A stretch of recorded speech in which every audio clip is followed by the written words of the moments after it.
Bien, ya estamos al aire y a veces hablando entre colegas pasa esto, ¿no? Que estamos hablando cuando se prende la luz. Sí, ¿no?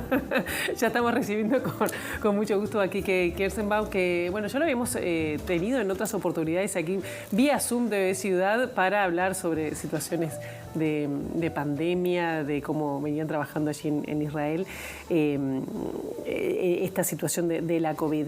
Un gusto, Quique, que estés con nosotros aquí en Ciudad Viva y en TV Ciudad. Muchísimas gracias. Hace 30 años que estás viviendo en la zona de Israel. Así Sos es. periodista uruguayo, radicado allá, haciendo un gran trabajo retratando, fotoperiodista. Sí, soy fotoperiodista de profesión. Me he tenido que reayondar un poco con los cambios de todo lo que tiene que ver con la tecnología. Y ahora hago no solo fotoperiodismo, hago mucha producción, lo que nosotros le llamamos en la jerga periodística fixer. Y aparte, bueno, escribo y trabajo para otros medios también. Bien, ayer hubo un conversatorio donde, bueno, de alguna manera hablabas sobre todo lo que es tu trabajo de vivir en esa zona entre Israel y Palestina. ¿Cómo es retratar esa realidad que hoy está candente? Y luego vamos a hablar un poco, que nos cuentes un poco de qué es lo que está pasando. Pero ¿cómo es vivir y trabajar en una zona en guerra? Sí, a veces la imaginación, hay mucho romanticismo en lo que tiene que ver con cómo se mira este tipo de cobertura.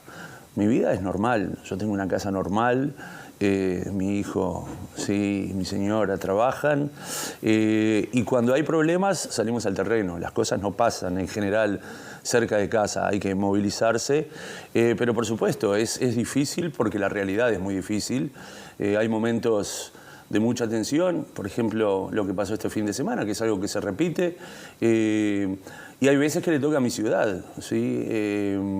Entonces, tiene una complejidad. ¿Tú vivís en dónde? En Jerusalén. En Jerusalén mismo. Que es un lugar en estos momentos candente en todo lo que tiene que ver con el conflicto de los últimos 2 años. Se ha concentrado bastante en Jerusalén, pero claro, con un ritmo diferente al que uno se imagina. O sea, no hay tanques en las calles, ¿sí? No hay tiros por las calles, sino que en determinados lugares hay manifestaciones, enfrentamientos, ¿sí? Pero que quedan reducidos a un espacio determinado y después la vida en las distintas zonas de la ciudad continúa. Entonces, por un lado estás todo el tiempo cubriendo, pero por el otro la ciudad tiene una vida totalmente normal, ¿no? Y en ese sentido, bueno, el cubrir lo que tiene es que estás cubriendo también tu vida. O sea, el que estás contando la historia, a diferencia de los periodistas que vienen del exterior. Los que vivimos en el lugar, lo que estamos contando nos afecta, o sea, nos afecta directamente a nuestra familia, a nuestros seres queridos, a nuestros amigos. Entonces, eso sí tiene un poco más de efecto de complicación, ¿no? No solo estás contando algo que le pasa a los demás, sino que estás contando lo que le pasa a tu gente. Claro, igual no es lo mismo vivir desde el lado de Israel que vivir desde el lado de Gaza. No, para nada, para nada. Y vos retratás también eso, ¿no? Estábamos viendo algunas de las imágenes que están atrás nuestro. No es la muestra que tú viniste a hablar, que es Expose. Expose. ¿Qué significa exponerse? Expose es exponerse y estar expuesto. Y es un proyecto sobre un grupo que se llama Breaking the Silence, Rompiendo el Silencio, un grupo de excombatientes israelíes que decidieron dar testimonio sobre los abusos que llevaron a cabo o que fueron testigos durante su servicio militar obligatorio. Esos testimonios se publicaban en anonimato y en un momento, por una situación bastante específica, en 2008, después justamente de una guerra en Gaza, nosotros teníamos acceso a parte de los soldados, como parte del trabajo que yo trabajaba para el Independent en ese momento. Nos encontramos con varios de los soldados que habían dado testimonio, pero esos testimonios se publicaban en anonimato. Y cuando llamamos al vocero del ejército a pedir una reacción, nos dijeron que si bien el ejército israelí está dispuesto a investigar toda acusación de abusos que el ejército haya podido cometer, no iban a respondernos porque no sabían si esos soldados eran verdaderos. Y mi primera reacción fue, bueno, acercarme a la gente de Breaking the Silence y ofrecerles romper también el anonimato. Y retratarlos, son unos retratos blanco y negro, que además tiene cada uno un cuestionario de los soldados en donde hay un poco de información general, dónde sirvieron, cuándo sirvieron, qué es lo que hacen ahora, dónde viven. Y después hay 2 preguntas abiertas. Una que es, ¿qué hiciste o qué viste que va en contra de tus valores? Y la otra es, ¿por qué decidiste hablar? Y eso se convirtió en un gran trabajo que me llevó más de 10 años armarlo. Y en 2019, justito antes de la pandemia, hicimos una exposición en Tel Aviv con 53 retratos por los 53 años de la ocupación. Y bueno, después llegó la pandemia y tuvimos que acomodarnos, queríamos moverlo por el mundo y tuvimos que esperar. Después, 2021, lo llevamos a Lisboa y este año, en marzo, estuvo en Alemania. ¿Y la recepción? Bueno, la recepción es sorprendente. Primero en Tel Aviv yo soy jerosolimitano, vivo en Jerusalén, que es una ciudad muy radicalizada. Y yo siempre estaba con miedo, estaba preocupado y sobre todo el día de la apertura estaba verdaderamente preocupado y pedí que se ponga seguridad en la puerta. Y la gente me decía, pero vos no entendés que acá esto no funciona así. Y yo pensaba, mi familia, mis amigos, había diplomáticos, había gente de ONGs. Y le dije, no, a mí no me importa, yo quiero seguridad en la puerta y no pasó absolutamente nada. Ni ese día, ni todos los días de la muestra. ¿Te conflictúa ser judío y estar a veces, y ser crítico también con estas situaciones? Para nada. Para nada. Yo soy periodista. O sea, uno elige una profesión y tiene que entender de que en esa profesión tiene que cumplir en la forma mejor que pueda, ¿no? Con lo que crea que es importante. Y para mí lo más importante es ser honesto. O sea, poder cubrir las noticias con honestidad para que cada uno reciba esa información y después que haga con esa información lo que considere, ¿sí? Así que a mí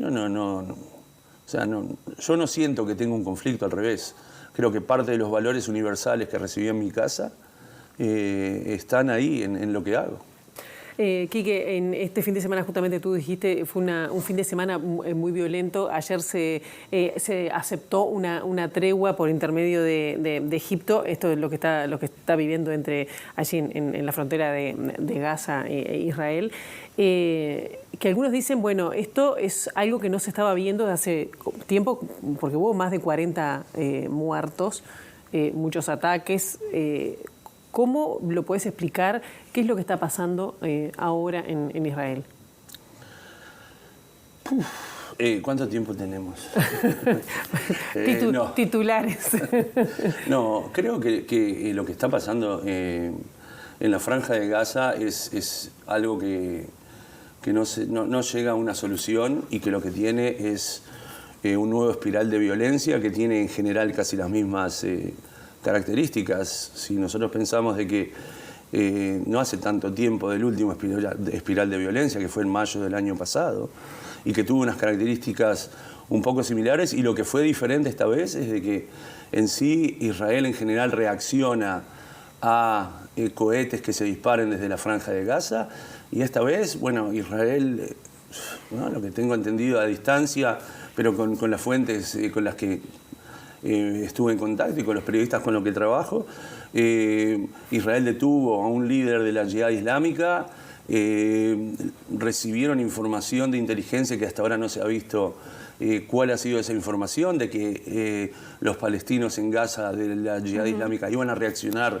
con un ataque con misiles antitanques a la frontera, y bueno, y el espiral hizo 2 vueltas así y ya estábamos de nuevo en las imágenes de los bombardeos. Creo que es importante entender que este conflicto ha dejado algo bastante diferente, y es de que Hamas, que es la fuerza... La principal organización, digamos, sí, que es el movimiento islámico que gobierna la Franja de Gaza, se ha quedado en el molde.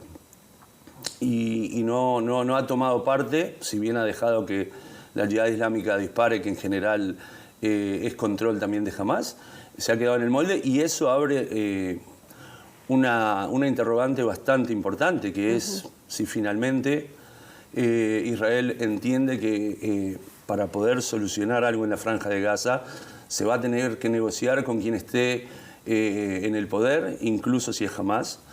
Porque hay algo que es importante explicar. La gente se llena mucho la boca, sobre todo muchos analistas se llenan la boca de que hay que terminar con Hamas, pero el vacío que se puede crear porque Israel saque a Hamás del gobierno, que no sé si no es interés israelí, 100% no lo es, pero en el momento que pase eso se va a crear un vacío que se va a llenar con un grupo más radical y más islamista, estilo Daesh, ¿sí?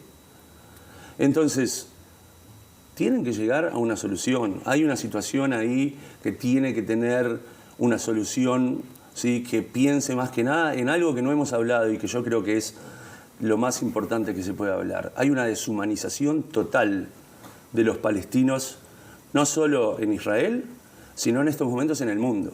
¿Deshumanización en qué sentido? En tratar de entender, ¿sí? El valor humano que tiene la gente, ¿sí? La vida en Gaza, la vida de los palestinos, ¿sí? Hoy los americanos, los norteamericanos ya no son alguien que verdaderamente trate de tomar una posición para negociar, la comunidad europea tampoco, los países árabes tampoco, y los palestinos han quedado relegados a un lugar en donde lo que se ha perdido más es el valor humano. Y cuando nosotros no entendemos que lo que hay del otro lado es gente, ¿sí? Que tiene los mismos, ¿sí? Las mismas necesidades para poder vivir que nosotros, entonces, claro, todo pasa a ser algo muy difuso, una masa sin forma, y justamente lo que se tiene que volver a hacer es humanizar al palestino, entender que se tiene que solucionar y se tiene que poner fin a esa situación. A años de guerra. Sí, sí. ¿No? Ya tenemos que ir cerrando. Viniste hace 2 semanas acá. Sé que fuiste al Parque Central. ¿Cómo seguís la realidad de Uruguay? ¿Cómo sabes? Mira, yo soy un enfermo de Nacional. Perdone los manchas de alguien. Pero soy un enfermo de Nacional. Aparte sigo mucho el fútbol. Y Suárez ha sido uno de esos ganchos, ¿no? Un cable a tierra a Uruguay. Imagínate que yo ni sabía cuando vine que esto podía llegar a pasar y encontrarme en la situación en la que puedo ir a verlo ¿no? En el Parque Central fue emocionante, fue un momento que no me voy a olvidar, ¿no? Porque a veces uno piensa en los jugadores que llegan de nuevo a Uruguay ya, ¿no? Cascoteados, ya casi retirados, ya no pueden correr, y Luis Suárez viene a hacer una campaña increíble y el recibimiento de la gente fue emocionante. Yo estaba... ¿Y el foco se ve, desde el exterior se ve para acá con la llegada de Suárez en ese sentido? Bueno, yo estoy desde acá, o sea, yo sé porque me han pedido muchas cosas y me han contactado, pero claro, Suárez trae consigo, ¿no? Una movida que es muy pesada, es algo que Uruguay ya se desacostumbró, esa idea de que llega el jugador estrella, el Kun Agüero apareció por acá, y no me quiero imaginar, ¿no? Cuando de repente Messi cruce a visitar al gordo, como le dice él, ¿no? Como que es increíble, porque además el interés de la prensa se ve por todos lados. La foto de Luis Suárez estaba en todos los medios. Quique, muchísimas gracias, buen retorno y bueno, gracias por haber estado aquí en Ciudad